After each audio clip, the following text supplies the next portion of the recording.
It's time to take off your clothes, enjoy clothes-free living, and join us for Naked, Nudists, and Naturists. Welcome to Naked, Nudists, and Naturists, the show that celebrates clothes-free living for all. I'm your host, Frank Stone. And I'm your correspondent, Lisa Monroe, and I'll be reporting on all things within the naturist community. So it's time to get naked and join us.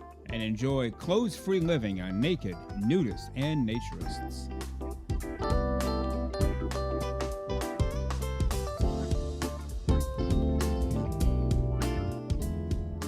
Well, greetings and welcome into Naked, Nudists, and Naturists, episode 64 today. We thank you for being with us. We've been waiting all week for you. Nice to know that you are here, ready to go to enjoy clothes-free living for all of the right reasons for the next hour with us. So come on in. The water is fine. The pool is great. The hot tub is over the top terrific. The grill is going full blast. Fruits and vegetables off to the right. Cold drinks off to the left. Hot drinks inside. The desserts that you brought along we put by the door so you can't miss them. That way we'll be sure all of the cake and pie and cookies are consumed before everybody goes home. We are just glad that you were with us, enjoying the clothes-free life, naked, nudist, naturist, nudism, naturism, whatever we call it. It's just getting down to brass tacks and being our genuine selves and being who we are, not being trapped by the trappings of life, the fanciest pants or shoes or shirt or dress or skirt. No, it's just you, and it's just me, and it's just him, and it's just her, and it's just everybody being our genuine, true self. So thank you for being with us today. On today's show, we will have part 2 of my interview with the very terrific KEIGHT LEIGN. If you've seen her work, she's an excellent actress. She's all over the place, and you'll be hearing a lot more from her. With her level of talent, she's on everybody's list, so just keep looking for KEIGHT LEIGN. Comedian, actress, acting coach, has her own acting school business in Massachusetts. And she was also recently the co-host with Tim Chismar on his show, Naked and Not Afraid. So part 2 today of my interview with KEIGHT LEIGN. We will also talk to CHEVY. She is the vice president of the board for the Dell Ranch out in California. They've been under some fire recently and even over the last few years. The owner went to sell, and there were some cries out there, hey, enough of this nudism stuff. Let's just make it a textile place and call it good. All heck broke loose, and the bottom line is it has been sold. We have a new owner out there, and those owners have kept it as a nudist resort, a nudist RV ranch, they call it, Dell out in California. And, of course, they had the most recent, very unfortunate incident where one resident is accused of killing at least 2 other residents, which in my book is the antithesis of nudist behavior. You get your clothes off and all the junk and bad behavior goes away. Well, apparently not with this guy, if you believe the reports. And that could happen anywhere, by the way. That's not a nudist resort incident. That's just a human being gone berserk kind of incident. Could happen anywhere. But we'll talk to CHEVY today, and we'll have part 1 of my interview with her today, and part 2 of my interview with her on next week's show. We also, of course, have the terrific Lisa Monroe coming up. She'll be here in just a little bit. We'll be talking about a museum in France, essentially the history of naturism in France. And you can go there 1 day a week. It's open for you to go there and walk around the museum 100% clothes-free. How about that for a deal? You go to a nudist museum and you can be nude. It almost makes too much sense to be true. But Lisa Monroe and I will talk about that coming up in just a few moments. Now, before we get to part 1 of my interview with CHEVY from Dell Ranch, followed by Lisa, followed by KEIGHT LEIGN, I just realized it's Ladies' Day today. Naked, Nudists, and Naturists, how about that? Before we get to all of that, just a reminder, we are the official podcast for the American Association for Nude Recreation. If you're a member, you already know the benefits, so keep signing up. Don't let your membership expire. Linda Weber was on a few weeks ago, said they're working on some software and a computer system to generate automatic renewals, but until that's in place, make sure you renew. And if you're not a member, well, today is your day. Just fire them up, AANR.com, and you can become a member within moments. Before we even get to the interview with CHEVY from Dell, you'll be a member. How about that? We also wanted to remind you that we drop YouTube previews every Wednesday morning, 6 o'clock a.m. Eastern Time on YouTube. You can find us giving you the preview of what's coming up on that coming Saturday. But as we've mentioned over the last few weeks, we have also started putting our full episodes up there, and you can find those as well. As time allows, we will start putting links up on Twitter and on our website, and you'll be able to find them fairly easily. This is episode 64. We've been putting one episode per day. About a week or so from now, we'll start putting more than one up per day just so we can get caught up. It takes a while to get caught up to 64. And then each week, we'll have a brand new show, a brand new preview, a brand new show in podcast land, a brand new show on YouTube. And you won't have to have multiple things dropping at once. But until we get caught up, that will be the score. But soon we'll be dropping more than one per day just to get caught up. And yes, episode 64. There's not a week goes by where we don't get multiple emails. You know, how do you guys do it? Sometimes we laugh around here. We don't know. We just do it. But yes, this is our 64th week since we started, and it's our 64th episode, which only means one thing. We've been coming at you every single Saturday morning without fail, without missing, without taking sick days, without taking vacation time. We're here for you. Promoting naturism, nudism, clothes for a living for all the right reasons. 64 weeks in a row. No plans on stopping anytime soon, so let's continue to enjoy the life that was intended for us to enjoy.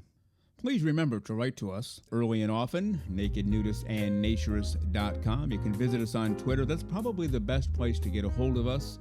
We enjoy when you meet us there, but you can also email us nakedforevermore@gmail.com. Well, let's get to part one now of my interview with CHEVY. She's the vice president of the board for the Dell RV Ranch in California, so let's get to it right now. Part one with CHEVY. We are headed out to California this morning. We're going to talk to a lady who's a longtime resident of the Dell Ranch, a nudist resort out there, and we have a whole bunch to talk about. So let's bring her to the show this morning from Dell out in California. Let's welcome CHEVY to the show. Good morning, CHEVY. How are you today? Good morning, Frank. I'm all right. Early this morning. Yeah, early for you, absolutely. Kind of normal for us, but we're on the East Coast, you're on the West Coast. That's just one of the vicissitudes of life, right? It's just how things work. Yeah, definitely. It's very interesting. 3-hour differences. Yeah. I've heard about Dell quite a bit, the good things. So let's talk about the good things first. What exactly goes on there? It's a nudist resort. People can live there full time, year round, or they can visit. Well, just tell us a little bit about the place. So it's a family nudist resort. Like my family lives there. I have 2 children that I'm raising here. Mm-hmm. And then we have all kinds of different events. We try to have an event almost every single weekend, and then we have one weekend off so that we don't burn ourselves out, because all of our events are done by our volunteers for the ODMA, the Olive Dell Membership Association. I saw it seems to be a recurring theme most months, and maybe every month. I didn't look at all the months, but you have an acoustic concert. What is people who are residents there play music and sing a little bit, or what's going on? So the acoustic series, we have somebody who is a member. He comes in and he sets up his guitar, and then he plays music out on the patio. And we do this during the summertime just to draw some people in during the daytime and have some relaxing vibes during the day. We have, this last time we had another guitarist come in. We had a light percussionist, and I think that was it. So we had 2 guitarists and a light percussionist, and then one of them played ukulele. It was really cool and relaxing. Okay. And I'm guessing they're nude on stage, and the audience is basically nude as well because it's a nudist resort. Yes. Even when we do things like Rocking the Ranch, we allow our entertainers to be nude. We have the option for them. I know some other nudist resorts do not allow that, but we do, because we try to encourage the artists to come back and hang out with us. We're a big family here, so we want people to come back and hang out. Yeah, no, I saw one date coming up in November. I might have to fly out for this one, called the Cheesecake Challenge. I don't know what that is, but it sounds really good. What is that, the Cheesecake Challenge? So we call them the foodie events. We have a lot of foodie events, and We do contests. So the cheesecake challenge basically is going to be bring your best cheesecake, and we're going to vote on it, see how it goes. There's going to be different categories that you can vote on, maybe texture, taste, stuff like that. I'm not entirely sure. I'm not in charge of that event, but that's what they're going to end up doing. You put it all out, taste them, see which one you like the most. Okay, so if I fly out there, I will be forced to sample every single cheesecake. Is that what you're saying here, Chevy? You're not forced. Unless you're a judge. If you're a judge, then yes, you have to try every single one of them. Well, I want you to say I am forced in case my doctor says, "Hey, what are you eating so much sugar for?" I can say, "Well, I was forced to eat the cheesecake." So can you just say, "Yes, Frank, you'll be forced to eat a little bit of everybody's cheesecake." Frank, if you fly out here, I will personally write you a note as the vice president of ODMA's board. I am forcing Frank to try every single piece of this cheesecake. Well, I guess if I have to do it, I have to do it. But what an event that is. You have a poker walk, a kids trick or treat in October, Halloween party. You have all kinds of stuff going on. Karaoke. Now, what happens there? People from the club get up and sing a tune? We've actually had people from outside, a lot of outsiders come in to do karaoke. Karaoke is one of our bigger things that we have going on every month. Okay. Now, do you sing? Do you get up on stage and sing a tune or so? No, I sound like a screech owl. Well, start with something simple. Maybe Mary had a little lamb, and then the next week, upgrade your game a little bit, and before you know it, you might get a recording contract. You just never know. Yeah, I'm actually talking about managing a band, so that Oh, might be an interesting thing to look into. yeah. Let's get the band out there as well. Well, now, last question on the park itself. Then I want to get into some things that have been going on recently. On your website, it says Olive Dell RV Ranch. So, is that the housing there? You have to have an RV, or you have some for rent, or how does that work? Yeah, so all of us own our RVs, then we rent the space. Okay. And how many people live there year round? On average, we have about 120. Okay, well, that's a pretty good community. Then I'm guessing some people have an RV there, but they don't stay there 24/7. They have a home somewhere else. They come in a few days here, a few weeks there. Is that pretty normal as well? Yes, also having snowbirds, we'll have people that come from, we Yeah. used to have Canadians that came down every 6 months. Hmm. So we call them snowbirds. As I'm sure you can see that on the website where it says snowbirds welcome. That's what Yeah. that term Yeah. was for. We have people right now that are saying they have very they are only going to be here for maybe 3 months. Then they're going to be heading out. So we're used to there being a turnaround here. Okay.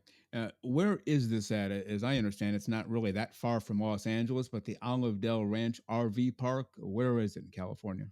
So it's Southern California, which makes you think it's not far from Los Angeles. We are actually 45 minutes away on a good day to Yeah. Ontario, like the Ontario Mills, which is one of our bigger malls out here. On a good day, we're about an hour and 15 from Disneyland, about an hour 15 from LA. It's about 45 minutes to the mountains, about an hour and 15 to the beach. Because California is one of those wonderful states where you can go to the beach, you can go to the mountains, and you can go to the desert all in the same day. That is not a bad way to go. So a little over an hour from Los Angeles. That's not too bad. You can be in the game there and do other things there as well. Now, obviously, lately in the news, there's been news, Oh, and you don't hear this every day coming from a nudist resort.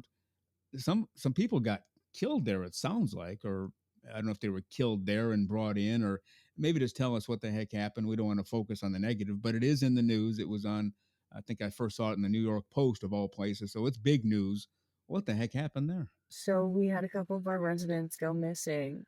Mm. Dan and Stephanie Menard, they were missing. We found their vehicle and we called the police. And then when we were doing our investigations, there was a tip that one of the other neighbors might have done something. So they went and raided his home.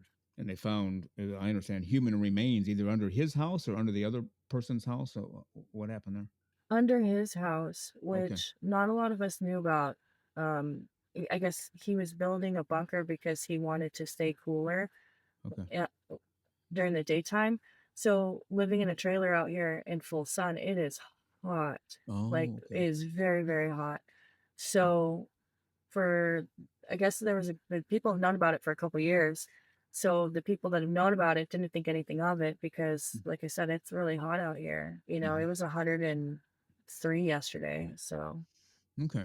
I know it's probably too early to talk about it, but do you have any knowledge of what was going on? Was he mad at these people? Did he just flip out, a psychotic episode, or what do we know at this point? so it's my understanding that he had a long-term petty neighbor feuds with this other couple, Dan and Okay. Stephanie. And so it's quite possible that he did end up just snapping. And Okay. there was a lot of disputes between them, I guess. Okay. What's been my long term contention? We're talking decades now that when you get naked, you don't get angry. Mhm. But apparently that's not 100% true, but it's darn close to 100% true. It's really hard to be in a bad mood when you're clothes free. So who knows what happened with this guy? Yeah, well, we'll find out. I mean, it'll come out through the trial. And what about the people who were murdered? Do they leave family behind? Do they have kids or anything we know? Their family is estranged. It was really hard to track different people down in the family to be able to get them information about what's Oh, going on. okay, yeah, that sometimes happens, and they don't know what to do. And when they talk about human remains, I don't want to get overly graphic because this is a naked nudist and naturist show, clothes for a living for all the right reasons, but it is big news in the nudist world. Had they been decomposing for a long time? Had he mutilated the bodies, or what do we know? I guess is the question. As far as my knowledge, I would assume that it was mutilation due Uh, to finding multiple bags of human remains. The decomposition, they were missing for 6 days. yeah, I think that's about right. I think that's what we heard as well. Yeah, you just never know. You never know in the world, and that's extremely unusual for a nudist resort because, again, when you're clothes free, all the barriers are literally stripped away. You feel better. You're happy. Somebody steals your water. Hey, no problem. I'll give you three waters. Mhm. I totally agree with you. We here at Olive Dell, they always tell us we're just a big family. So it's very, very shocking to us when something like this happens because we know all these people and we break bread with them all the time. Yeah, yeah. They're your friends, and you hang with them. You see them every day. You're just walking out to get your mail or take the trash out. You're going to see somebody, right? Yeah.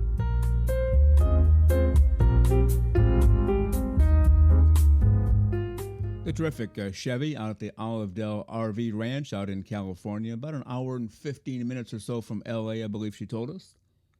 And you can visit them online. Just look them up, Olive Dell Ranch. You'll find them fairly easily.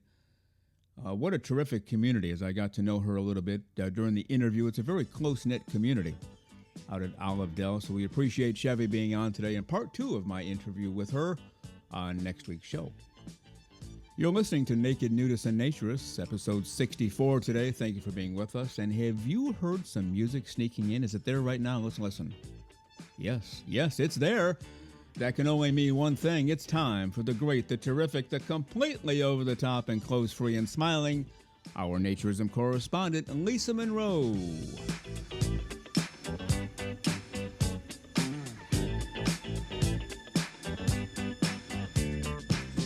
And here she is, completely over the top, completely clothes free and over the top smiling, our naturism correspondent, Lisa Monroe. Good morning, Lisa. How are you today? Good morning, Frank. I am doing terrific. It's another wonderful day in nature's land. That's right. Did you do anything over the last week or so that you can tell us about on the show that will go around the world? So you don't want to tell us everything, but anything you can Um, share with regard to naturism, nudism life. Anything that would go around the world is sort of like the old if it happens in Vegas, it stays in Vegas. So, uh, no, nothing out of the ordinary. Unfortunately, I haven't had time to even, do any events or go to the beach or do anything. So, it's just that wonderful feeling of being naked at home, and that's good enough. Yeah, and we will be doing some segments on home nudists down the road a bit because a lot of them out there, a lot of people living the life thinking, hope nobody finds out I'm naked in my house because boy, it's probably weird to them, and we want to let them know, no, it's not weird at all. It's totally natural, isn't it? Absolutely natural, and I think that a lot of people who have this tendency just don't really realize that that that's really what they are. Yeah. And sometimes I think from what we've seen from some emails we've gotten, the world's kind of opened up for a lot of these people when they finally realize, oh wait, this is what I feel and what this is. And one guy even started coming on Twitter, so it's kind of cool. Yeah, yeah. It's amazing how that works. Everything opens up. You're free, and that's the whole point of it. That's how we were born, intended to be, and when we are the way we were intended to be, suddenly, wow, this feels great. Not only physically, but mentally, socially, and every way, everywhere out there but loose, right? Absolutely, and I think it's just an enlightening and freeing experience to finally realize you don't have to be embarrassed about it or worried about it. So I think it's kind of cool. Yep. Also, wanted to mention, we're starting to put full episodes on YouTube. Complete episodes that were once only in podcast land are now on YouTube with some graphics, and we played around a little bit, had some fun, and we're dropping roughly one a day. They're all done. We could drop them all right now, but rather than inundate and flood the market, we'll just one a day or so for the next 60 some days. It's episode 64 today. By the time we're done, it'll be a whole lot more. But good reviews and people are enjoying that. Have you had the same feedback? I've had some people who heard the show say that they were absolutely thrilled to know that there's another outlet because sometimes they may be on their laptop, they can flick it on and listen while they're working. So I think it's going to be a great thing, and I hope we'll see a lot of people who have not recognized that they were naturists and who suddenly come into the show. So I think it's going to be fabulous. Yeah, that's the same feedback I'm getting. We're getting messages here from people who have never heard the show before because they didn't know it existed. Being on YouTube now, they know, so we'll get a bigger audience and draw more people in to being naked nudists, naturists, clothes for a living for all the right reasons. Now, I wanted to move on. You said you found an article about a museum in France that allows people to walk through the museum nude. What is this all about? There's this wonderful museum in Marseille, France, that is having a exhibition of the history of nature. It's a museum of civilization, and they have this wonderful exhibit that has to do with the history of naturism. And once a month, they are allowing people to come in and walk through the exhibit naked, enjoying it as they would in the city. And I think it's just wonderful. They did suggest that you put your to wear shoes because they didn't want people to get splinters, but otherwise you can be stark naked, and I think that's wonderful. And, they said one woman, was celebrating her birthday, and she thought this was a wonderful way to do it, and that it kind of felt strange when they first arrived, but after a while, they just got really used to it, and that's what we all find with naturism is that, that first few moments might be strange, but after that, you're like, "What?" That doesn't matter. And, it's a lot of, new black and white, photos and just history of the, nudism and naturism in the, area.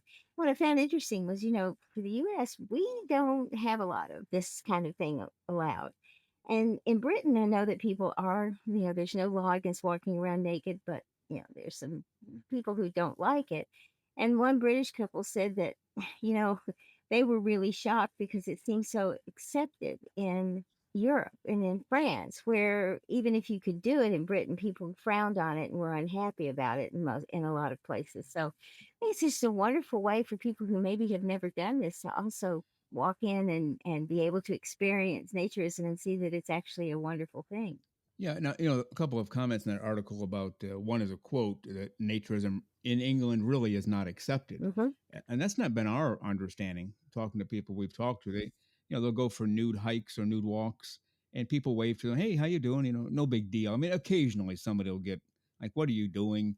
But it's totally legal there, and for the most part, I see it as it is accepted. Doesn't mean everybody does it, but very few people seem to have an issue with it. Have you noticed that or heard that? I from the people that we know, no. I mean, we know people who take hikes and who go to a lot of events. We've read about people who've taken hikes through their and just walked through their community and stopped at the pub and so I think maybe it's the area of Britain, maybe it's the particular people that you're associated with, but I did not. feel that it was frowned upon in Britain in the same way that it is frowned upon in the US. And there's just levels of cultural Yeah. differences that change things. But it's just a wonderful thing to see that there are parts of the world that are even open to this. And I'm just kind of surprised to hear someone from Britain say that they were, that it was not accepted there. That's a big part of why we're here is to get it to be accepted because it is normal and natural. That's the part the other side, the textile side, doesn't understand. They think clothing is natural. Well, it's not. We weren't born that way. We've been through this a zillion times. But that's a big part of why we're here. Now, it says in the article the museum has 600 photos, paintings, sculptures, all celebrating naturism, nudism. And as you mentioned, one day a week or one night a week that you can walk in and be nude. I don't know where they leave their clothes. If they leave them in the car, if they give them lockers, doesn't say, it really doesn't matter. But you get to stroll around the museum nude, looking at nude things. It almost makes too much sense to be true. It does make almost too much sense. That's for certain, and it's kind of the way it should be. And I think someone referred to it as these two Brits said it was a once in a lifetime opportunity for them, even though they didn't think it was okay at home. So it is a once in a life opportunity for a lot of people. I'm sure that there are a lot of visitors in Marseille who may go to this museum of civilization and suddenly find themselves open to what they're seeing from this exhibit. Yeah. I like near the end of the article, I think it's a woman, Christelle is her name, 53 years old. Naturism goes further than tourist numbers or the freedom to bear it all. The decision to go nude can be a unifying force for society. And then she says, got to find this woman because she got it all together.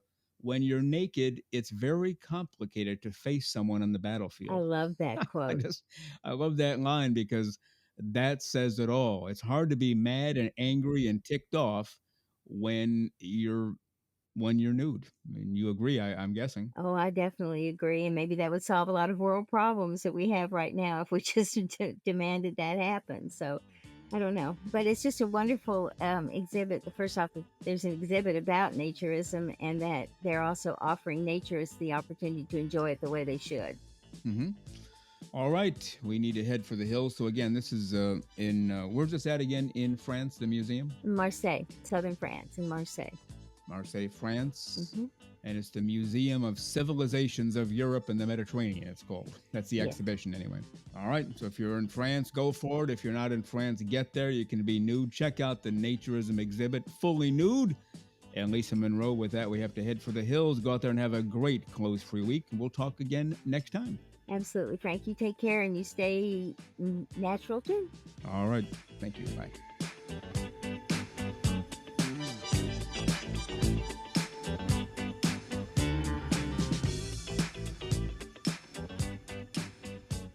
The very terrific Lisa Monroe pops in here once a week for these segments, but in her spare time,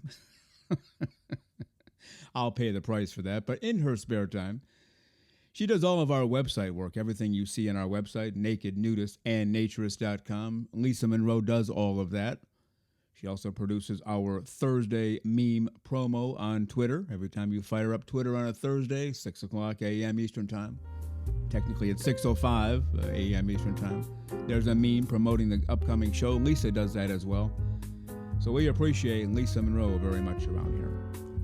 You're listening to Naked, Nudist, and Naturist, episode 64 today. Thank you for being with us, enjoying this hour of clothes-free living for all the right reasons. Now let's get to part two of my interview with the very terrific KEIGHT LEIGN. Now, born and raised in Massachusetts, you ended up going to DePaul University in Chicago. This will show you how much I do not know about training in theater. Is DePaul considered one of the heavyweights in the world of training people for theater? Yeah, Is that why it's pretty, yeah, it's a damn good school. It's like, it is a 1% like acceptance for acting. So there's a class of, so get this is fun. They've done away with this because of, I'm sure, well, you'll see. Yeah. So, so DePaul accepts 50 incoming freshmen to the acting program, the conservatory. At the end of your freshman years, in June, like a week after you've ended your freshman year, you get a letter, half of you get cut. So the Ouch. freshman you're done. So half of the 20, you go down from 50 to 24, and that 24 is you remain for the next 3 years, but it's brutal. So yeah, it's a pretty, but it was very unique and amazing in that way also. Yeah. Having gone through the cut system, I really saw the benefits of why they did that. You know, it's you're basically doing a year-long training slash audition for what the next 3-year company is going to be. Yeah. Yeah. So like you're for what your company for 3 years is going to be, and that 24 of you is super important to your training. And I'm guessing they look for acting, probably flexibility, but also work ethic, not Oh having a yeah, bad yeah, attitude. Like they want the yeah. whole package, or you're going to be out, right? Absolutely. There's just yeah, I mean you're not going to make it through the year if you don't have work ethic. It's super demanding period. And then bad attitude. There was like that didn't happen very much, like I guess but those that did have kind of an attitude, that definitely got noted. I remember one or there was an oddball one, that just did everything on their own, and then there was like maybe the like disgruntled, like, I don't want to do this, Yeah. kind of. So Sure. it just came down to whether they saw that potential being able to like be worked with. And Yeah. yeah, yeah. Yeah. Which makes sense. Now, the people who got cut, you said roughly half. Could they kind of sort of see it coming, or was everybody in a state of shock? Like, what? Me? You got to be kidding. How did that work? It was very um it was, yeah, we it's both shock and I'd say it's more, you really don't know, because Mm. you really don't know. Sometimes you think the person that was like the most like this and that in class, like, oh man, yeah, there were definitely those like, I can't believe they got cut and I can't believe they made it. But Yeah. like then you don't see what you're just like, what, 18, you Yeah. don't see necessarily what the professors who see something sees. For those kids where you're like, oh, they didn't get cut. And uh, ha- in retrospect, like I do now see, what they saw in those people. But yeah, Yeah. some people yeah, for attitude, for instance, there was one person I can remember where it was like, oh, she got cut, like, and it was because of like, I think kind of an attitude thing. And yeah, she ended up being pretty successful though, like. She was one of the few that like after getting cut was like, you know what, you're wrong, F you, I'm still gonna do it. And like I think that might have kicked her into that kind of gear that made her successful, because Yeah. you got to have that attitude as an actor, or Yeah. you I mean you're gonna get a zillion rejections. Like So wherever she went next, she probably had a different attitude, I'm she guessing, did, yeah, and yeah, got herself together. really more to, yeah, The yeah. last 3 years then at DePaul, did you ever work with any freshmen, or were they considered their own thing off to the side until they made the cut? Um, yeah, they were considered their own thing, often to the side. You didn't, so you began work, yeah, you didn't really with the freshmen. Okay. You might be at a party like that, like, and you'll know them. You're all in the same building. Like there's a theater school building all of its own, and so you'd like see each other, but in general, like yeah, don't really remember. I remember like one or two Yeah. freshmen, but like, yeah. I'm just curious if years 2, 3, and 4, we had more experience, more knowledge, if you could spot a freshman here or there, like, "That guy's not gonna make it," or "This gal might make it." You think those things, but you don't know. Yeah. Yeah, yeah. It's definitely, you just and you didn't you had those thoughts in your own class and you just don't know. And then so to think in a different class where you don't get to see these kids perform like the anytime, you're like, you are separate. Right. Whereas like when you get to your third and fourth year, that's when you get to start to audition for the main stages. And so the third, your junior and senior year, you do work with the class that is either above or below you, because you're both in the able to audition for the main stages, so you're mushed together if you Yeah. get cast, and you'll have both grades. Yeah, which makes sense. Yeah. Now, studying music as I did fairly intensively, sounds like as intensively as you studied acting, there was very little time for anything else. It's kind of like a 25, 26 hour a day commitment. And yet, in your acting school, 25, 26 hour a day commitment, you took on a second major. You had a double major at DePaul University. What was the other major? Philosophy. Yeah, that It's can't be kind of easy. it It kind of can't be. happened. Is it- Yeah, I don't like as you're absolutely right. The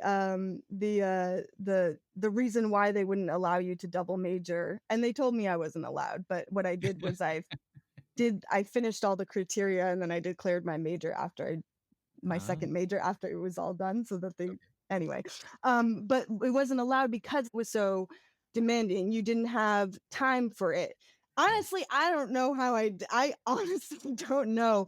And I didn't even here's what happened. It wasn't like I was thinking, "Oh, well, maybe I should double major in philosophy." That was not on my the only thing that fit into my schedule my second semester, my freshman year was a cross graduate class in Heidegger's Being and Time, which is like it's absurdly um, it's just a very like one of the most I don't know extensive like detailed book. It's this huge tome of like ridiculousness, brilliantness, but also ridiculousness to a certain extent. And but it was the only one that fit in my like schedule that semester, so I signed up for it, and it was the first day of class, and like I'm in there with a bunch of like I think almost entirely boys that are like, and then the professor comes in, he has like 5 scarves, and he's like and everyone gets quiet real quick, and I'm like, Yeah. "Oh, okay, damn." And they're like and he's like, "If you are not a graduate student or have not studied XYZ extensively, leave now." Whoa. And like kids, some people, some were like shuffle, shuffble up and Right left. up. Wow. Me and my freshman brain, this is how I worked at that point in time, was like, well, now I'm staying. And I was like, I was like angry. Yeah. And he ended up becoming my mentor. Like I spent a half hour literally on every page of that insane book. And Mm. yeah, and then it just kind of it clicked with me something, and so I just ended up like doing it. Yeah. Well, I wonder, studying philosophy fairly deeply, which you have to do if you're going to get a major in it. Did that help you with your acting at all? Did it give you a way of looking at the world differently, or trying to not so much psychology, figuring people out, but just okay, I can do this because I studied this, and I can see the light a little better than somebody who hadn't. What do you think? I think there's like definitely some truth to that. Just in I was expanding my worldview and I was just expanding my brain concepts. Mhm. So whether I was thinking of it purposefully or not, like, oh, this is like my character here is gonna be like existentialist, like it did shape my expanding mind at that time, which was Yeah, like very everything influenced everything, I yeah, think. Yeah, I was just in a very like intensely learning, like just time of intense learning. Like as I said, I used to go to bed at 8 and I was up at 4 a.m. and I had no life. I just books all day and yeah. um it's like kind of like a blur of but it all affected. Now, what about you did some work in Chicago? You attended Second City. Did you do any work there? Or it Oh says here god. you wrote and produced a musical parody. Yeah. Yeah. Um, yeah, so I did take improv classes at Second City, because I always loved improv, and so I was like, I should like take a class like at the world famous Second City, it's like land of improv. Mm. So I did take a class in improv, and then they have you like to go on to the second class, you have to like have your class show in front of a bunch of Second City like teacher judges, Mm. and everyone got accepted to the second class except for me. Oh no! What? I totally forgot about that until just now. I have no idea why that happened. Yeah. Like, I mean, yeah, it was definitely a weird thing. Who knows? Who knows? But yeah, I was like, wow.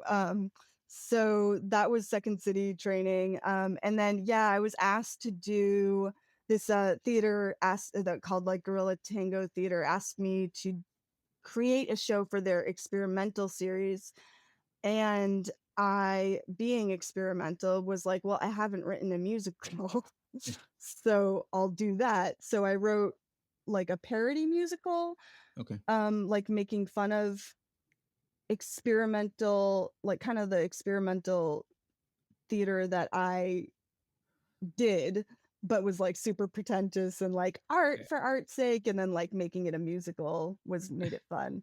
Okay. Yeah, that was a really fun experience, but totally weird. Well, I'm guessing Second City didn't keep you because you were probably too good and too funny. Like we can't have her here. This is gonna show us up. Just don't know. It was definitely not that because I've never been too funny, but like it was. I have no idea. I have no idea. Well, you showed them. You've gone on to a professional career in this now. What about this school? You're actually teaching. Is it pretty much everything? Acting, playwriting, producing, everything. Yeah, so I teach at this program at the local elementary school. And so it is for a company. I work for like a company that gives grants to schools that creates these programs for after school. Mhm. And so yeah, it started out with just teaching kids. It has always been a dream of mine for or a very long time to teach improv to elementary school kids because it could be so useful. It's Yeah. like team building, you learn how to cooperate, like also just get good with failing. It was so many reasons why I wanted to teach elementary school kids. So when I saw the opportunity arise, I'm doing this. So it started with just improv, and then I expanded to do teaching like theater and acting, and then eventually added on also like playwriting and skit Yeah. writing and stuff. Yeah. Well, doing improvisation as a fully grown adult would be difficult. How in the world does a kid grasp that concept to the point they're actually halfway decent at it? All right, so it's been a real learning curve for me. um, um, in my one of the reasons why I wanted to teach improv to such a young age was because their imagination is insane, Yeah. and so I was like, they are gonna be something that's just like they just amazing at improv because they do improv all the time. You find kids playing like with themselves, like, what are you doing? But teaching it to them was very tough. That was there, and there's been a lot of like experimentation on my part of what works and what doesn't. And this is, basically what it comes down to is like kids not gonna like really these young kids are not gonna be hitting like the step out and create a long form like thing. They'll do that if I'm like jumping in with them, and I do that a Okay. lot now because I've learned that me as an example, they just fall, and that's helping them learn like the rhythm and how to do it and what exactly I'm talking about when I'm like just create something. Yeah. Yeah. um so just learning the language of like getting them to do what they already do has been like the challenge, having never taught Yeah. before. Yeah, Yeah. but it's awesome. It's Yeah. awesome. They're getting so good every day, and Yeah, I mean that would be. I'm just thinking back when I was in elementary school, and I am not an actor, so I'm not in your league at all. But we would always make up like during recess. If we had to stay exactly. in. We had to Yeah. stay indoors for recess, or whatever our favorite TV show was. We'd actually write a skit. Like this would fit into a scene of this show. This is third grade. Right, We were right. yeah, it was probably useless as a $3 bill, as I like to say, but it got the mind working. And It's just what uh, you did as a kid, yeah, like, exactly. So all the time. getting them to do improv actually makes a little more sense than when I first brought it up. But when it comes now, you tell me if I'm right or wrong, because again, this is not my world; it's yours. It's I'm my world, Frank. I'm thinking you take somebody who is either good or not so good at acting. You can probably make that person better through teaching, coaching, working, whatever. Improv seems tougher to me because it involves beyond a set of skills, a quick mind, a quick wit, and to me, you either have that or you don't. right or wrong? Right. Okay, both right, and it's both. Okay. Because there are some kids that are just they get it. They're just naturally funny, or they're naturally comfortable, or some just kids are automatically doing like some sort of physicality with it that they're not even thinking about it, whereas other kids are like and you'll be like, you have it and you don't. However, being the kid, um, falling in love with theater when I was 8, and being the kid that was like, you can't hear them on stage until like high school. Like, I was never good. I was never like, oh, she's got that. It was just, this is how I know it's my passion, because like I loved it. It made me so I truly believe that every kid has a way of doing their thing the way that they do it. Like, everybody's a star in their own way. You just got to like be able to like show it, shape it, and see it. You know, just because they are themselves, Mhm. and what makes them themselves is going to make them shine. It's just how they get to that shine part of themselves, and that's different from kid to kid. Yeah. Oh, Like, yeah. yeah, I would yeah, imagine so. yeah. So both yes and no. Yeah. Yeah. Okay. All right. Well, I appreciate that. We do need to get back to some naked stuff. Oh, Otherwise, yeah, yeah. Where are that we whole going? that whole truckload of letters will be arriving soon. Go back to we're talking to Kate Lane, by the way. She was in Naked and Unafraid with Tim Chesmar, and she was naked and was not afraid, by the way. She looked very comfortable on stage. That's nice. Show was what 45, 50 minutes or so, an hour, as I recall. Per episode? Yeah, Yeah, that sounds yeah, right. roughly, yeah. Yeah. Now that he called that season 1 on the website, is there a season 2 in the planning that we know of, or not yet? Not that I know of, but knowing Tim, probably always in the background. He has about like 50 to 500 projects like gearing. So Depending on like, the day. yeah, exactly. So like That's the way to do it. I'm gonna say probably there's a season 2. I just like I can't say that because I haven't officially heard of such, but just knowing Tim and Yeah. knowing Tim. Now you mentioned you were in a show called, or a play on stage called The Apartment, and there was, is it one nude scene, multiple nude scenes? Maybe just take us through that whole scenario if you don't mind. Sure, yeah. So, this was an immersive show called Apartment 8.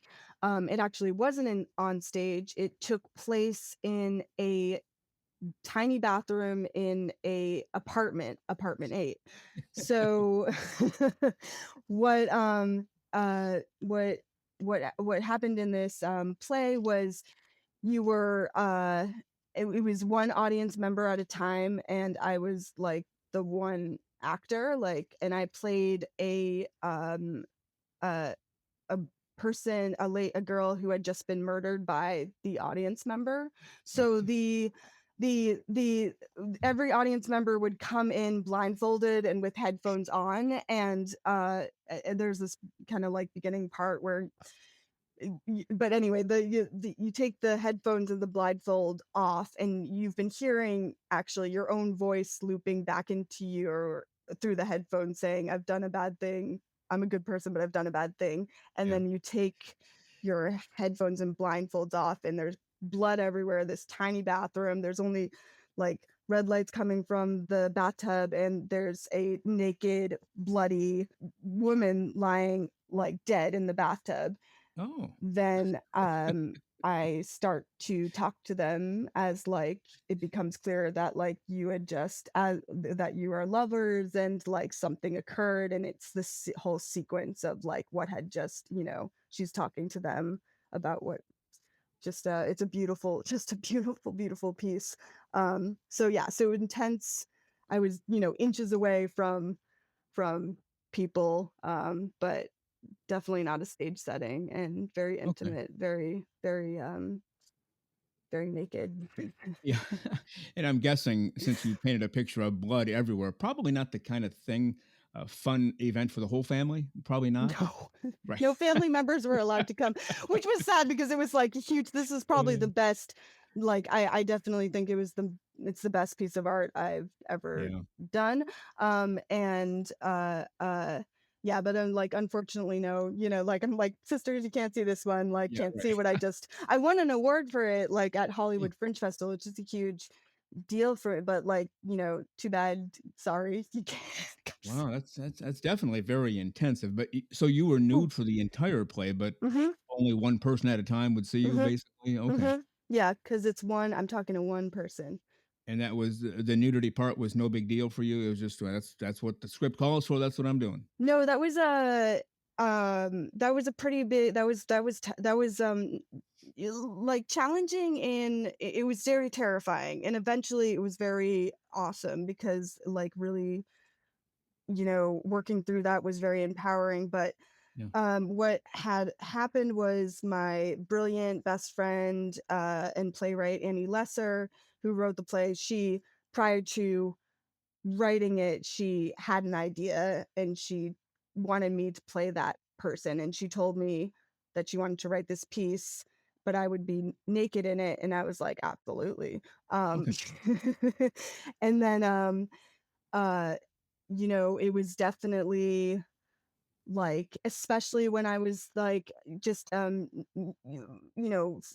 close friends who's never seen me, my boss, from like da, da. It was like there was this, especially this part where I go from um lying in the bathtub in kind of like a crooked state, and they're sitting on the toilet, to like fully standing up in front of them. That was like this very terrifying, like I remember the stand up, like just being kind of like this um I don't know how to describe it, like woo, like roller coaster maybe hump, like Yeah. it just, I remember being conscious of that. And again, as I went through it, and eventually 400 times doing it, got a lot easier. But oh my god, like you could see my heart beating. I had to train myself to breathe, like, and because I could see when I'm lying there waiting for the next person, I could see my heart pumping through my Yeah. skin. Oh my gosh.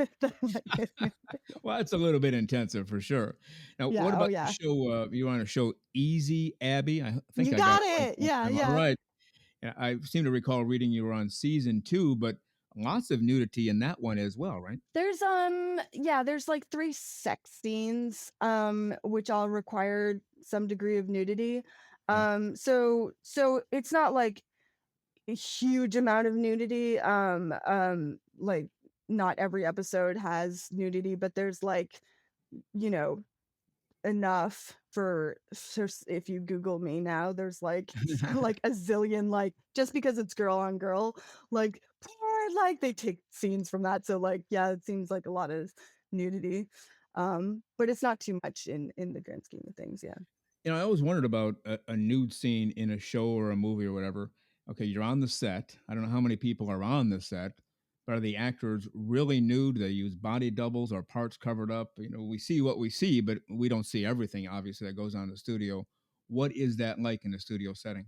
It depends on, just to answer your question, and then I'll go to specifically to Easy Abby.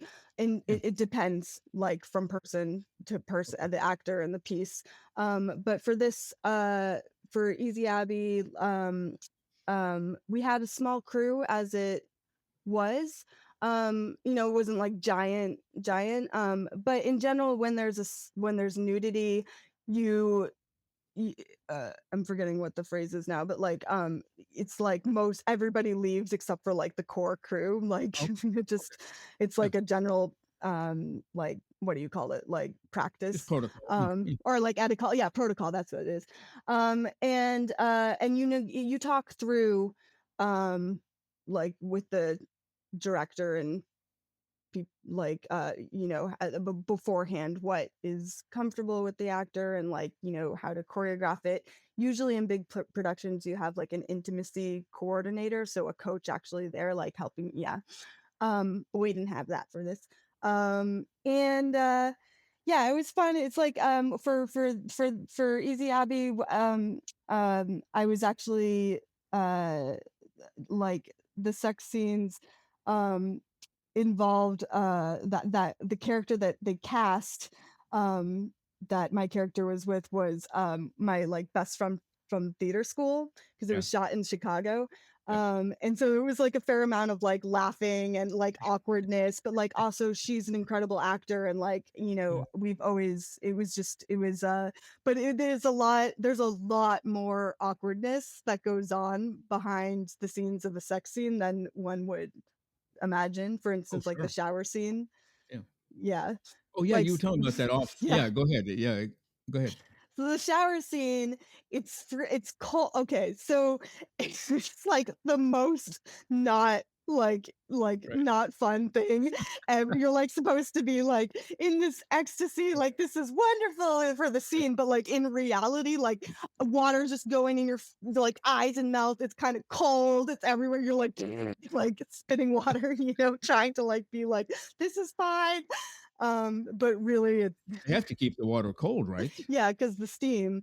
Yeah. And yeah, Yeah. and it just like gets in you're just like when you face the water, it's just not graceful completely. Like you're like trying to like keep your eyes kind of open, but like Yeah. it's like just yeah, it's I definitely remember that being hilariously like not fun, but like funny.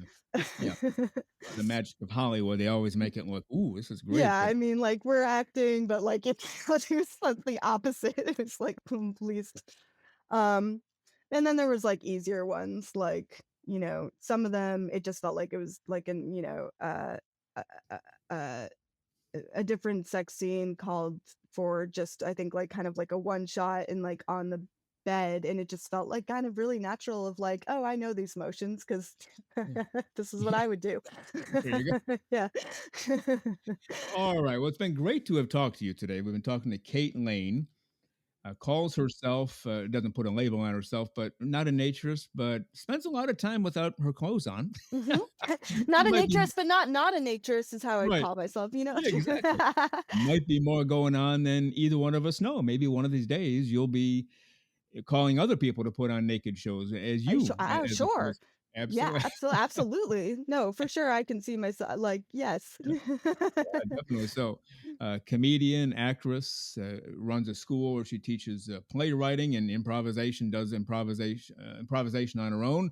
And Kate Lane, before we go, tell our listeners again how they can find you. You can find me across all social media platforms at Give Me a Dragon. Give Me a Dragon. And then my website for my theater company, www.theaterofmagic.com. And that's where you can find me on the interwebs. All right. And a lot of awards out there, too. And you're just a fantastic person who's extremely talented. I'm glad we met up, and let's definitely do this again down the road. Say hello to Tim for us. Yes. Hi, Tim. Yeah, absolutely. Once again, Kate Lane. I normally tell people to go out and have a great clothes-free day. So I'll say that to you anyway. Yeah, say it to me anyway. And then you can choose. Kate Lane, go out there and have a great clothes-free day. Thank you, Frank. All right, we'll talk to you later. Bye.